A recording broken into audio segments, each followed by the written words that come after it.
Hi guys! So, may isi-share lang ako sa inyo kasi ito, gumagamit ako ng macrame yarn sa bag na ginagawa ko. And napansin ko na ang hirap mag-weave ng ends, especially tight kasi yung tension ko.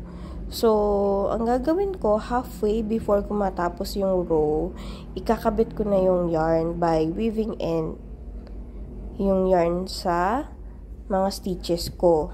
Tapos halfway kasi medyo may pagkapraning ako. Sabi ko baka mahila ako, matastas. So, ayaw naman natin yon.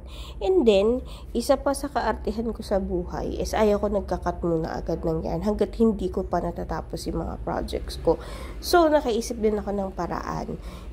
Ito yung ginagawa ko is nilakhan ko muna yung last stitch ko for this color ng yarn para mailusot ko yung remaining yarn.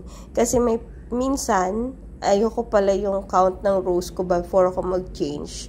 So, finafrag ko pa yun ulit. Sakit ko na yun. So, ito na lang yung naisip ko na diskarte. So, hindi ko muna ikakat yung yarn unless sure na ako na tapos na yung project ko.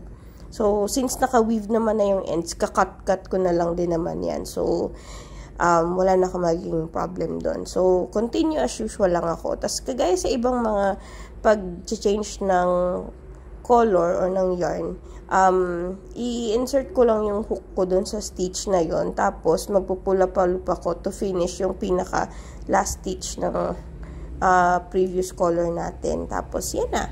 Ganyan na. And then, continue ko na lang din yan. So, as you can see dito, nandyan pa rin yung previous yarn ko. Tapos, i-weave ko na rin yan agad. Doon naman sa stitches ng panibagong color ng yarn natin.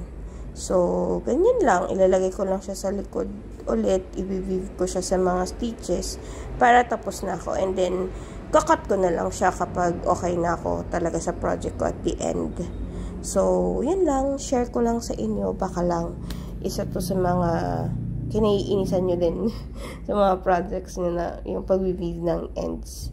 So, yun lang. Thank you guys. Bye!